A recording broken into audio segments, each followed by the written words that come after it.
what's going on, everybody? This is Dr. Brent Pritt with Science of Falling, and today I want to talk about a modified four-stage balance test that I do with my patients.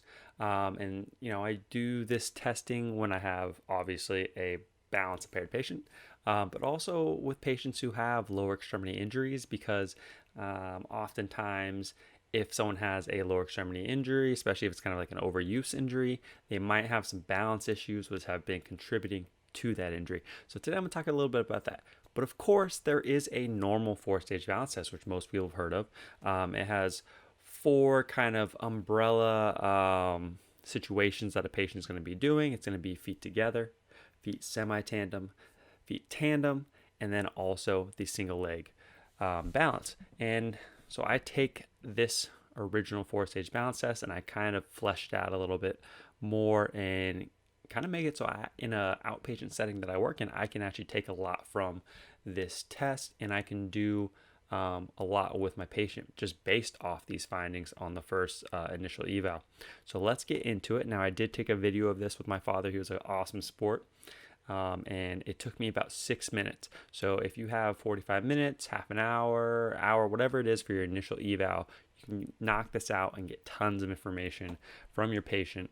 So let's get into it, and I will show you a little bit of what I do. All right, so we're going to go through four-stage balance test here. So what you're going to do is kind of what we did inside. Okay. So let's do your feet together as much as you can. You're going to look forward, and then you should stand there pretty stable.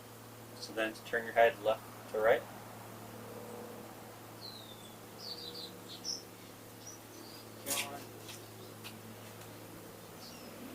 Good. Look forward, and up and down.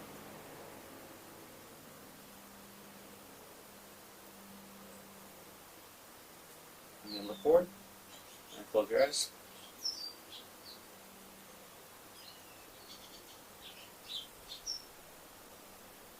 Good. Open your eyes. All right, so let's break that down a little bit. So that was the first condition, overarching condition of the modified four-stage balance test, and also the original four-stage balance test is going to have the feet together. Now, there's a couple things in this section of the video that I did, and they kind of set up the tone for the entire balance test. So let's go through them a little bit, and I'll walk you through what I'm doing here. So I'm going to turn off the sound, and we're just going to watch it again. I'm going to explain what I'm doing, and so you can kind of pick up these cues that I use, what I'm looking for, how I'm talking to the patient. It's all very intentional while I'm doing this. So let's check this out. So explain to them what we're doing, and you see I just put my hands together like that. So for all our patients, for the four overarching conditions, again, they're going to be feet together, semi-tandem, tandem, and then single. I like to use my hands as the guide of what position I want the patient's feet in. Now you could say, just look at my feet. You're talking to your patient, look at my feet, this is how I want you to be.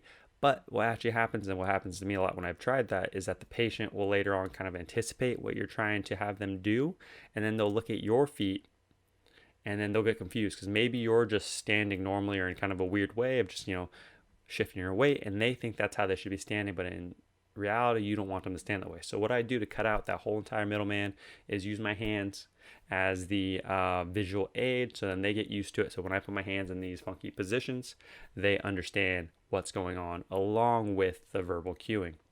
So that's what I did right there, as you can see right there. So I have my hands together. He saw what I was doing, and he put his feet just like that. Now, additionally, I use my hands for a lot of things here. So right there, I just told him to look ahead, and I want my hands, when he's doing that, to be in his visual field. So if my hand isn't in his visual field, he's not going to necessarily know what I'm talking about. Now, there's a couple reasons I use these gestures when, saying look ahead could be enough. Well, since we're in COVID times, the masks muffle a lot of what you're saying. So a lot of times patients will not necessarily hear what you're saying, even if you were being very clear. And oftentimes in outpatient settings, and especially with balance impaired patients, these are going to be older individuals with hearing aids. Maybe they have hearing loss and have no hearing aids. They may have relied at one time on lip reading, but that is not an option anymore. So what I do is use the verbal cue as well as the visual cue of putting my hand and gesturing in front of their visual field. Now I have, for this one, I think I have a couple different kind of cues I use. So obviously we just went through the foot placement, right? But then I have, for the sub-conditions underneath that umbrella condition of, say, the Romberg stance with his feet together, that would be the umbrella condition. Underneath that, for all 4 of the stance positions, I use an additional 4 sub-conditions. So first one's going to be eyes open.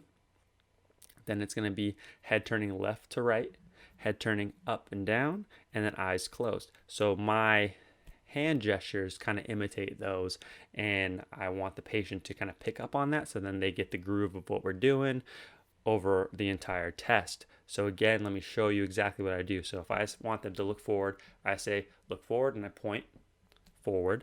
If I want them to turn left to right, I take my hand left to right in front of their face. And then if I want them to go up and down, and if I want them to close their eyes, I shut my hand like that. And after I do that, I don't even have to explicitly tell them what's going on. They will just pick up on that when it's coupled with the verbal cue. So let's keep watching. Again, we'll break this down. So left to right, right there. He starts going left to right, very easy. He's already done the looking ahead, eyes open condition. And then we're going to do up and down here in a second. So then look forward, up and down. Now these head turns, they mess with the visual field, but they also mess with the inner ear. So now we're kind of trying to see which systems are impaired, which ones are working. And as you just saw there a second ago, I did the eyes closed. He already knew how to do it, so I didn't put it in front of his face, but you can see my hand right here. Eyes closed right there. So his eyes closed, and he's wobbling a little bit, but he's doing pretty good. Now if you see my visual line, I'm looking at his feet. I'm seeing if his feet are wobbling, if they're popping up or not. Now look at my hands. Again, asking him to go into semi-tandem, having him look at my hands so he knows what's going on. So we're doing eyes open, looking straight ahead. He's doing pretty good. Again, looking at the feet, left to right.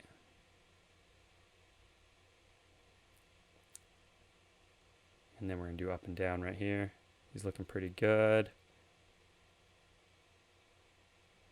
Up and down. Now, the interesting thing about, say, something like semi-tandem, let me get this mouse out of the way. If you look at his feet, the foot that's back is the one that's doing most of the work. So in this instance, he has his right foot back. So when I'm doing this, like just in the normal 4-stage balance test, I'm looking to see what his normal balance is. But what I do in this modified 4-stage balance test is that I have the head turns and the eyes closed versions, and I play around with that and go a little more in depth than a normal 4-stage balance test. But here I'm also going to do not only the patient's preferred side, but also the patient's non-preferred side, because I get to see which side is stronger for them balance-wise, which side do they have better motor control of. And how I determine that is, are they falling over more on the right side versus the left side, and which foot is back more, because the foot that is back more, again, is the one that's doing most of the work. So always keep that in mind, and you'll be able to tell which side needs a little more work than the other. So he's doing pretty good here, actually. My father has some pretty good balance overall. But, you know, he's smiling, so this should be fun for your patients. This shouldn't be a big chore at all. And now he's wobbling a little bit, and you can tell that. But now if you look at his toes, he's doing pretty good over there. He's not bringing his toes up at all. He's not doing too bad. And then I'm having a switch. Now I'm showing him the other formation. And you can even see right there where I show him where he's at. So watch these hands right here. That's where he's at, and that's where I want him to be. So I'm switching and showing him just to make sure we're all on the same page. So this is going to be the same thing on this side. Again, now his left foot is back. So now I'm basically testing, is his left foot worse or better or the same as his right foot in this semi-tandem stance. Up and down. So same thing, going through the whole back and forth. So now we're going to go into tandem stance, and I'm going to show him the hand positions here. So watch my hands right here. Again, tandem right there. And then he was laughing because he's going to have a hard time. Let's go back into the audio here. Put my arms out? Or yeah, no? you can use your arms. Okay. Now left to right slowly. Now I let my patients use their arms because in the real world, they're going to use their arms. Some clinicians prefer not to, but we want to be as close to natural as possible. Up and down. Now right here, You can see him kind of wobbling, and then I guard. So whenever a patient is going to wobble at all, guard, even if you think they can catch themselves. Bad things happen. We want to be prepared for it. Now, eyes closed. He's doing pretty good. See, he's wobbling a little bit, but he's not wobbling too bad. And if you look at his feet, he's not popping up at all. Just to find my center. Gotta zone out a little bit. All right, eyes open, looking straight.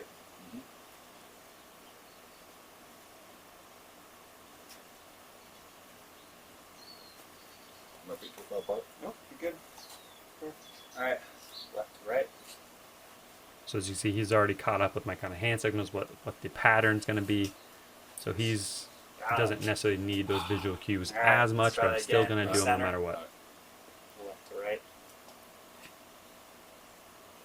Now again, watch his back foot. That is his back right foot, right? So that's the one doing most of the work in this position. Straight, up and down. The front foot is doing some work, but not necessarily as much as the back foot. So we kind of get a little more accurate depiction of which side is going to be more difficult for him.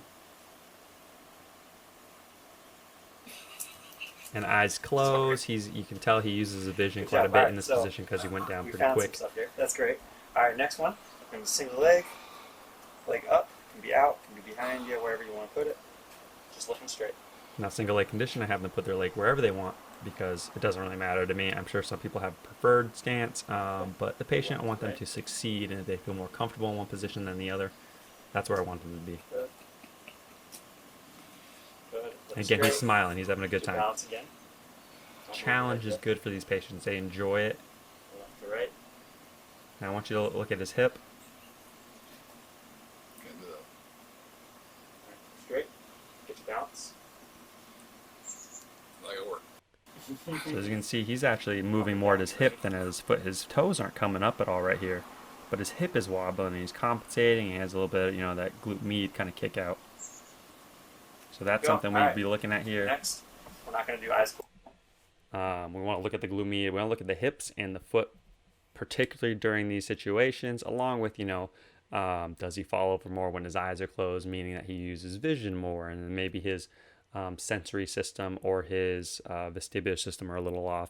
But yeah, if we're just looking visually at the body and we're looking at alignment, what they're doing, look at the hip, see if he's moving from the hip too much, because that could mean lack of strength in the glute med, but more often than not, it's going to be lack of motor control. So make sure you follow all this up with MMT to kind of see if he has a strength issue. But usually balance is a lot more brain connection. So we really want to look at, the motor control. How is he moving? What's the movement quality like? Are the muscles kicking on when they should be, or are they coming in kind of late? Now, along those same lines, if you notice during this whole video, he has no shoes on. So he's barefoot. You can do this with socks on instead, but I'd highly recommend that you don't have your patient do this with shoes, because that's, it's essentially a pillow on their feet. And we're taking out one of the main balance systems, which is the sensory system. So, I want them to be firing on all cylinders, even if they have neuropathy in their feet and they can't really feel much. Having them connected to the ground is going to do, barefoot, it's going to do a lot more for us in terms of kind of figuring out what's going on with them than having them in shoes. Even if they really love the shoes, they think they balance better in the shoes. I promise me they don't. And we got to figure that out. So let's go back to this. Close, because you're not going to be able to do it very well. Next thing, other leg, up. And this is after your bad, but I've already decided, so. No. Left to right. Now watch his feet. Watch his foot the entire time. So it does that little tap dancing type thing right there. Straight, up and down. That is going to be a key little piece that we can work on later on once we get to the actual exercise, or just working on these impairments kind of portion of the whole eval. Now what that kind of implies is that he's more comfortable always going towards his contralateral side, the leg that's up in the air and not balancing. People who are able to lean more towards their ipsilateral side, the stance leg, can balance longer. But oftentimes you're going to see your patient do that little tap dance where they keep tapping down on the side that's up on the contralateral balance leg. Now, why is that? That's the real question here. Well, it's what it is it's the person, whether consciously or subconsciously, not being comfortable crossing their legs over to the other side to catch themselves if they were to fall. So you can kind of think of like a karaoke or grapevine maneuver with the feet crossing over. So we can actually work on that later and teach them through stepping strategies and stepping reactions, and even just doing the karaoke or grapevine, how to be comfortable stepping over. And once they get comfortable stepping over and catching themselves if they were to fall onto that ipsilateral side of the stance leg, they will actually balance longer because now they're willing to play in that area. So my dad would be willing to play on this leg more by leaning his chest over if he needs to catch himself, and be willing to fall that way safely. Subconsciously, consciously, he wouldn't be scared about it. And after teaching a patient how to kind of cross their legs over and catch themselves, I've literally gotten people from 5-second single stance leg to 15 seconds within a matter of 2 minutes of teaching them how to cross over and be comfortable with it. So it's a powerful maneuver. If you see that tap dancing, try teaching your patient how to step over. I will have a whole stepping reactions and stepping strategies video coming out next week, so watch out for that, and that will give you a lot of ideas what to do with these patients. All right, let's get back into it.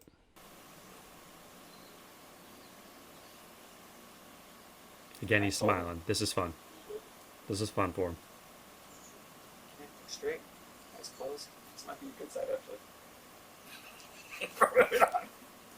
So you see he lost that right away, and we saw in the tandem stance condition that he actually lost his balance pretty quick when he closed his eyes as well. So you can tell that he's in these higher level balance conditions. He's using his vision a lot. So what does that mean? Well, I mean, when he has his eyes closed, he falls over. But think about low light situations. Think about when it's dark. Think about if he just closes his eyes for a second when he's walking on a hike or something, and he slips and falls, or all these kind of things where the eyes and the vision kind of get taken out all of a sudden, or when he's even turning his head. Say he's looking at a car or something driving by, but he's still walking forward. His vision gets taken out of the balance mix and can throw him off. So that's something we want to work on. We want to basically upgrade his sensory and his vestibular systems to kind of help out and be bigger parts of the balance team instead of always relying on the vision and having him fall over. So essentially what that would look like is, once we upgrade these systems, if he was to close his eyes and lose that visual input, he would still be able to balance fairly well. So the really cool thing about this 4-part or modified 4-stage balance test is that we're actually getting the exercises that we can do with these patients during the test. If you look at it, every condition has 4 different exercises in it. Normal balancing, eyes open. Balancing with head turns left and right, balancing with up and down head turns, and then eyes closed. That's 4 exercises. So if you go through this whole battery of tests right here, you're going to have 16 different exercises to choose from, but it's going to be individualized to your patient based off of which ones are hard for them. So if they're doing pretty good with tandem stance, but they have to keep their eyes open and looking forward, you can give them just normal tandem stance balancing. You can give them the hard versions of the semi-tandem, such as eyes closed or head turns. And then that, it gives you somewhere to start off with on your first eval if you're just completely lost for balance exercises for these patients. So it's really just really cool, sets you up, it's quick, it really sets a good tone for you and your patient, and creates a good therapeutic alliance because you're making them say, like, helping them see physical therapy can be fun. It's going to be helpful. There are things that they need to work on. I've had a lot of balance patients come in that have wide base gait because they literally can't balance very well, but they say, I don't have a balance problem, my doctor just thought I should come. Well, let me show you where we got some balance problems and where we can work on this stuff. Now let's watch the end of this video, and then I'll explain one more key concept. Look straight. Take your balance first. Eyes closed. Again, tap dancing here. Oh, awesome. We found some things we can work on. And that's how you basically end it. While you're going through the whole thing, we can say, all right, we found that we can work on. We can work on this. We can work on that. You can teach them a few things. Now, my father, when you look at him, like we talked about earlier, Two big things that were important for him is he's using the vision quite a bit, and also he might have some hip motor control issues there. Now his feet were pretty good. He wasn't losing the stability of the feet. It looked like I was watching it the entire time, and there was no problem there. So I wouldn't talk to him about that at all. But for a patient that comes in, 9 times out of 10, they're going to have not only some hip motor control issues, but they're actually going to have more feet issues than anything. And what you're often going to see is the big toe popping off and kind of rocking that foot side to side.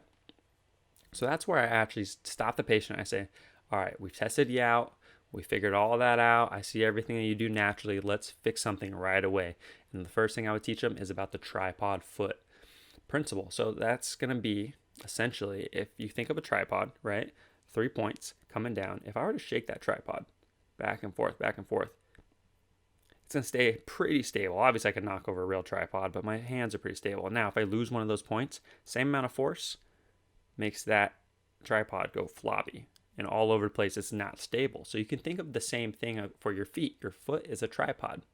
You have the base of the big toe, you have the base of the pinky toe, and then you have the middle of the heel. So those 3 points, when they're on the ground,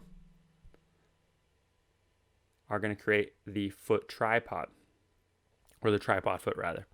Now, if you see a patient who's popping that big toe up off the ground a bunch of times, if you explain to them that simple tripod foot idea, instantly they're going to have better balance, because you're going to tell them, keep that toe down, keep that toe down, keep that toe down. And after a few tries, they're going to be able to keep that toe down, and they will no longer be losing that foot stability. They'll have all 3 points down in contact and keeping the stability no matter how much they wobble. And then we just got to kind of repair what's going on at the hip, or rather help them learn and repair what's going on at the hip if that's an issue. So now I do this modified 4-stage balance test with almost all my lower extremity patients, whether they're a balance patient or not. The reason for that is, and this might seem kind of different for a lot of PTs out there who don't think balance has much to do with anything, but the reason I do that is because, say my patient comes in with a knee issue on the left side. I do this whole balancing. I find out on the right side their balance is worse than on the left. What does that mean? Well, it means essentially, out of the hundreds and hundreds and hundreds and thousands of steps they do every single day, everybody's going for that 10,000 step mark.